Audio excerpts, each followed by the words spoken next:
"Marry me," Nora Calloway said, before Cole Redfern had even set down his hammer. He straightened slowly at the coral fence, one hand braced on the rail, and looked at her the way a man looks at weather he can't quite read, not alarmed, just watchful. The scar that ran from his temple to his jaw caught the late sun and turned silver. He didn't laugh. She'd braced herself for that more than anything, and when it didn't come, her knees nearly buckled with the relief of it. "I've got $200 my mother left me, sawn into my hem," she said, before he could answer, because if she stopped talking she thought she might start crying instead, and she had promised herself she would not cry in front of a stranger. "I can cook and mend, and I don't faint at blood or hard work. I only need a name and a roof, Mr. Redfern, and I'll trouble you as little as a wife can trouble a man. My uncle rides in from Concho County by Friday, and if I'm not married by then, he means to take me back and marry me himself to Otis Pruitt, who buried 2 wives already and has the marks on his knuckles to explain how." Cole set the hammer down at last, careful, like a man setting down something that might still be a weapon. "Sit down," he said. "You look like you'll fall before I get a word out." She did not sit. She had walked 4 miles from the stage stop at Ash Hollow with her carpet bag banging her shin the whole way, and if she sat down now, in front of this scared, quiet man with sawdust on his forearms, she was afraid she would never get up again. That whatever was holding her together would simply come undone in his dooryard like a knot pulled loose. So she stood, chin lifted, and waited for him to tell her she was mad, or that he already had a woman somewhere, or that he wanted no part of a stranger's trouble. Instead he said, "Yes." Just that, one word, flat and sure, the way another man might have answered a question about the weather or the price of cattle. "You haven't heard the whole of it," she said, startled into speaking before she thought better of it. "I've heard enough. A man coming to marry you off to a woman beater by Friday. I don't need the rest to know what my answer is." He picked the hammer back up, turned it over once in his big scarred hand, as if deciding something with it. "I'm Cole Redfern. This is my place. It isn't much, 60 head of cattle, a house that leaks in the north corner when it rains hard, and a reputation in town that isn't what it used to be. I won't pretend otherwise to get you to stay. I don't care what your reputation is," Nora said. "I care whether you're a cruel man." "I'm not," he said, "whatever else they say." She believed him. She could not have said why, except that his eyes held steady on hers instead of sliding away, and there was something in the plainness of his answer. No flourish, no persuading. That felt more honest than any smooth word could have. They were married 2 days later by the circuit preacher in the front room of Cole's house with the leak in the northwest corner, with only Cole's foreman Hutch and the preacher's wife as witnesses. Nora wore her grey traveling dress, because it was the only good dress she owned. Cole wore a clean shirt and stood a full arm's length from her the whole ceremony, as if he understood without being told that she needed the room, needed not to be crowded, needed this to be a contract and not a claiming. When the preacher told him he might kiss his bride, Cole only took her hand and pressed it. Once, gentle as a man handling something he was afraid of breaking. "Thank you," she whispered. "Don't thank me yet," he said. "Wait till you've seen the leak." It was the first thing that had made her want to laugh in 3 years. Cole had not meant to marry a stranger off the noon stage. He had meant that morning to finish mending the south coral before the calves got clever enough to test it. But there was something in the way the woman stood in his yard, spine straight as a fence post, chin up, hands white-knuckled around the handle of a carpet bag that looked like it held everything she owned in the world, that put him in mind of himself 7 years back. Standing in a hospital tent in Tennessee with half his face laid open and every doctor in the place certain he wouldn't make it to morning, he had made it. He had learned in the making it that folks who look like they're barely standing are very often the strongest ones in the room, holding themselves up through sheer refusal to fall. He did not tell her that. He was not a man given to telling people the shape of his thoughts. But he found in the days after the wedding that he watched her the way he watched weather coming over the ridge, carefully, and with a kind of held-breath hope that it might turn out fair. She was a hard worker, harder than she needed to be for a marriage that was, by her own accounting, only a name and a roof. She scrubbed the kitchen floor on her hands and knees the first morning, mended the split seam in the porch step herself with nails she found in his toolbox, and by the end of the first week had the henhouse producing eggs again after 2 years of Cole's own neglect. She did not ask him questions about the scar, though he saw her eyes go to it sometimes in the lamplight, with a curiosity that had no cruelty in it, and she did not flinch from him, which surprised him more than he wanted to admit, because most folks in Ash Hollow still did.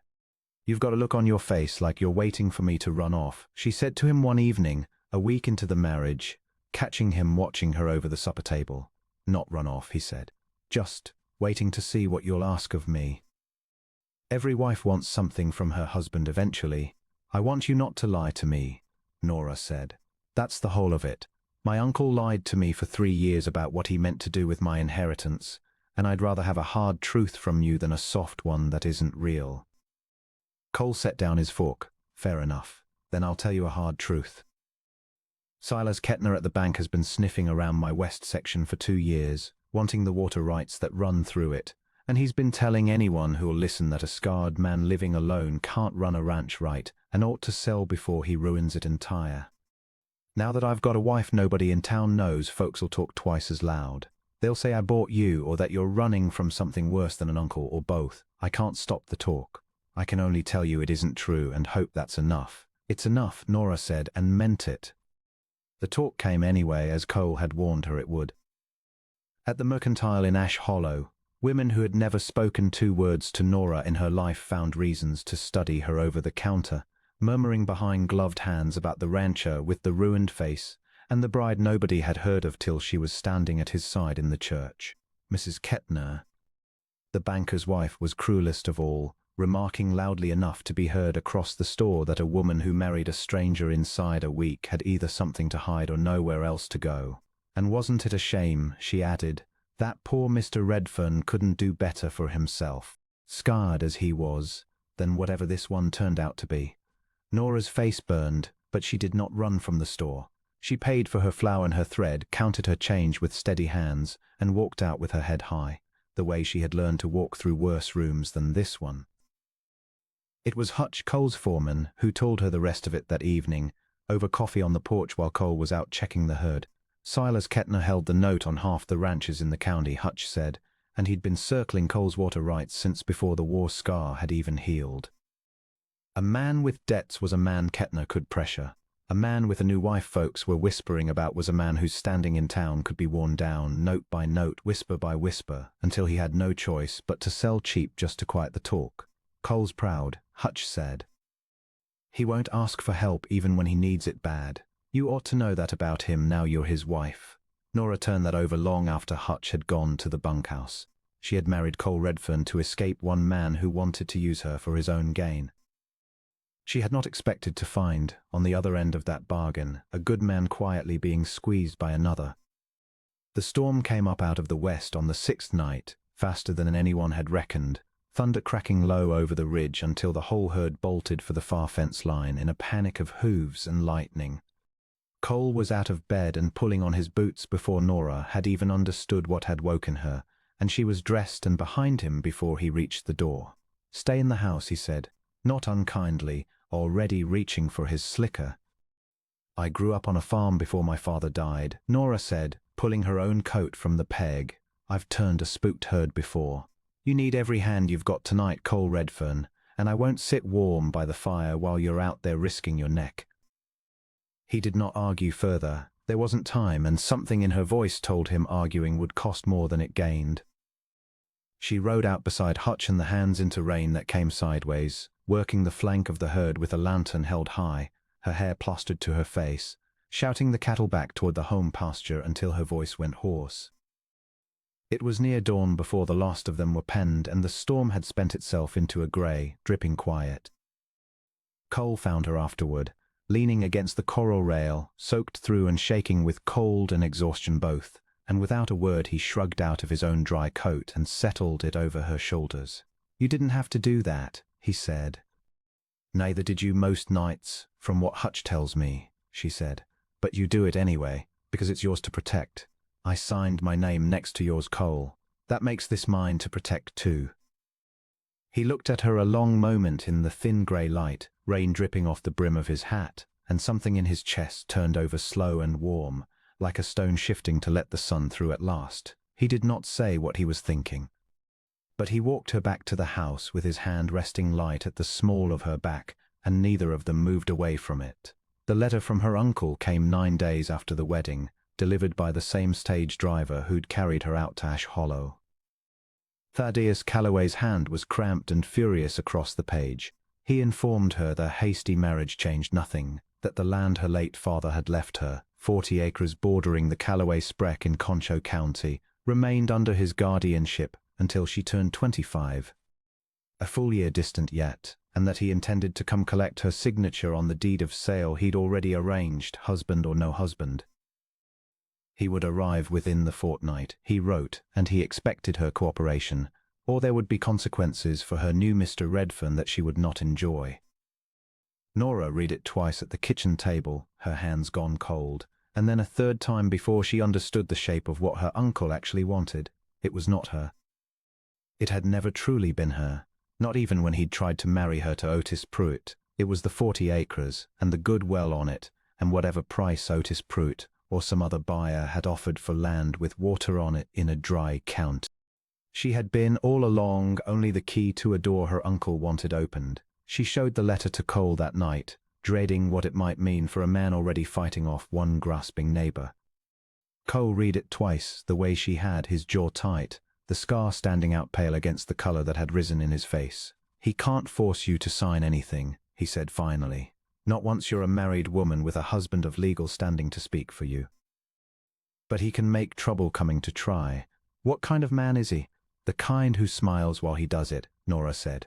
"He never raised a hand to me. He didn't need to. He just made every day smaller than the one before, until I couldn't remember what it felt like to choose anything for myself." Cole reached across the table, slow the way he did everything, and closed his hand over hers. "He doesn't get to make you small here," he said. "Whatever comes on that stage, you're not facing it alone. That's what I signed my name to. I meant it." Silas Kettner came calling 3 days before Thaddeus Calloway was due, which was, Cole understood at once, no accident at all. The banker sat his fine grey horse at the edge of the yard rather than dismounting, as if he could not be bothered to spend more of his day on Cole Redfern's dirt than necessary, and delivered his business without preamble. The note on the west section was due for renewal, and given the uncertainty around the household. He said the word uncertainty with a small smile that made Cole's curl at his sides. The bank had decided a higher rate was warranted this year, payable in full, or the water rights reverted to the bank's discretion. "You're calling in more than the note allows," Cole said. "I've read the terms. Terms can be renegotiated when a man's standing in the community changes," Kettner said, and let his gaze slide, deliberate and unhurried, toward the house, where Nora stood in the doorway with flour on her hands. "A hasty marriage to an unknown woman does tend to raise questions about a man's judgment, Mr. Redfern, questions the bank is obliged to weigh." Nora came down off the porch before Cole could answer, wiping her hands on her apron, her chin already lifted in the way Cole had come to recognize as the sign of a woman refusing to be made small. "My name is Nora Calloway Redfern," she said, clear enough to carry across the yard. "My father owned 40 acres and a good well in Concho County before he died, and I know precisely how a bank note is written, Mr. Kettner, because I kept Mother's ledgers from the time I was 12 years old. If you'd like to discuss terms, I'll thank you to discuss them honestly, in daylight, with both of us present, not with insinuation from horseback." Kettner's smile thinned. He had plainly expected a frightened bride, not a woman who could read a contract as well as he could. He touched his hat, said something about calling again when cooler heads prevailed, and rode off without another word. Cole looked at her for a long moment after the dust settled. "You kept ledgers." "My father trusted me with his accounts before my uncle ever trusted me with anything at all," Nora said. "I know what a man looks like when he's trying to cheat someone on paper. Kettner's doing it in plain sight. He thinks because we're new married and short on standing, we won't fight it." "Then we'll fight it," Cole said, and something in his chest had eased, seeing her stand her ground the way she had. He had married a stranger to save her from one cruel man. He was only beginning to understand what a formidable ally he'd gained in the bargain. Thaddeus Calloway arrived on a Friday afternoon with 2 hired men and a lawyer's letter, exactly as he had promised, riding into the yard as though he already owned it. He was a narrow, well-dressed man with soft hands and a voice pitched to sound reasonable even when the words weren't. He did not so much as glance at Cole's ruined face, a small cruelty of its own, the practiced dismissal of a man who did not consider a scarred rancher worth his attention. "Nora," he said, "you've had your little adventure. It's time to come home and sign what needs signing." "I am home," Nora said, standing on her own porch, Cole a step behind her shoulder, close enough that she could feel the warmth of him without needing to look.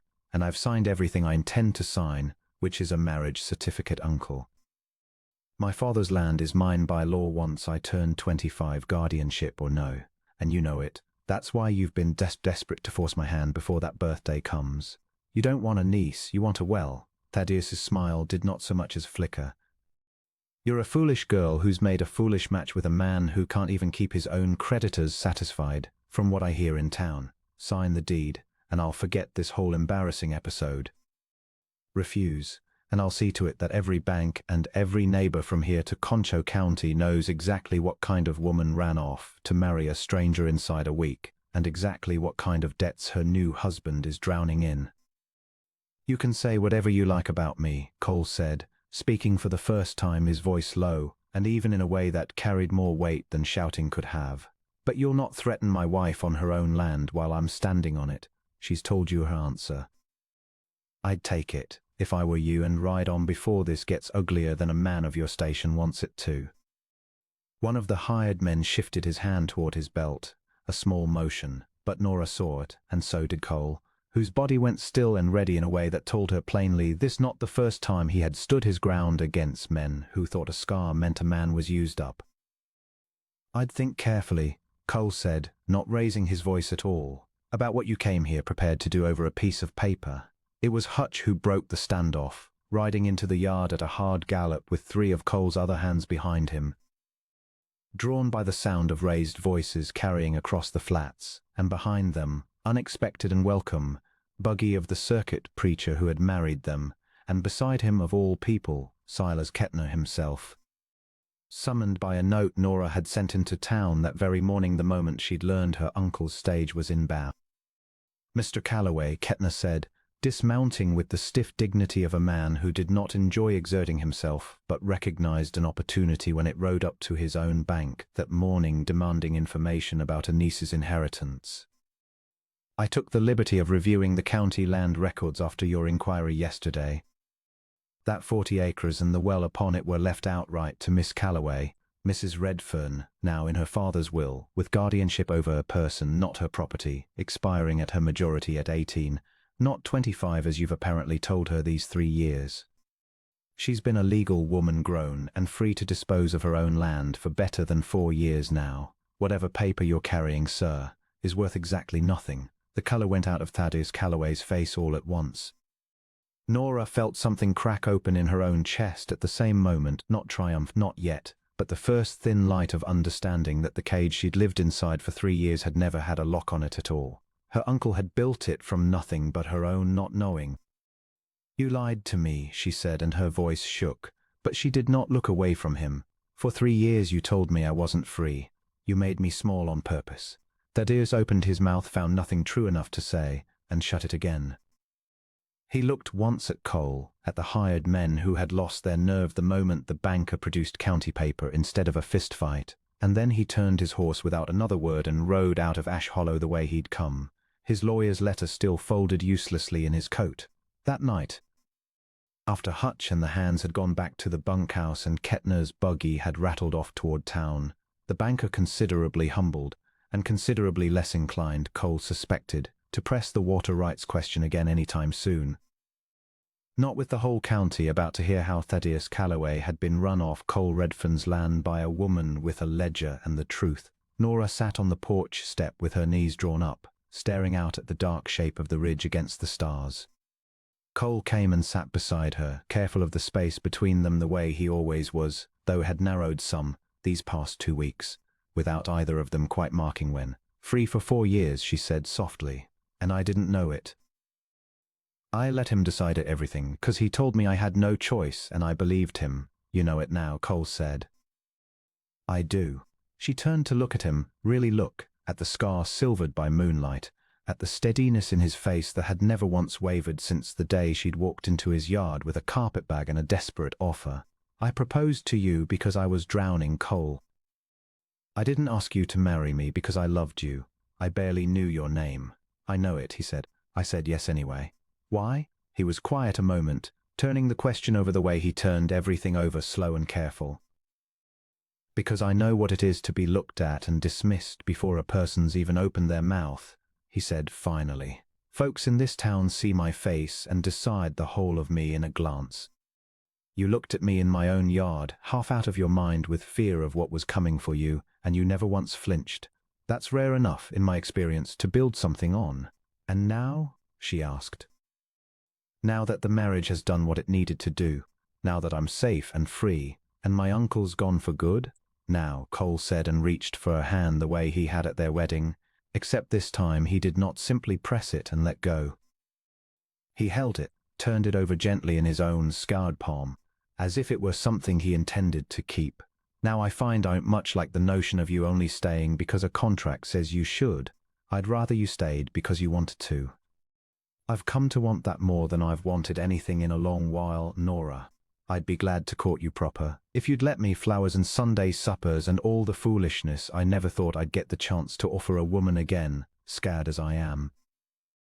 Nora felt the tears come at last, the ones she'd held back on the day she walked 4 miles with her whole life in a carpetbag, and this time she let them fall, because there was nothing left to prove and no one left to see her small for it. You already courted me, she said. You did it by being honest and by standing between me and every man who tried to make me less than I am. I don't need flowers, Cole Redfern. I already know what kind of man you are. Tell me, he said low. The kind who says yes before a woman's even finished asking, she said, and means every word of it for the rest of his life.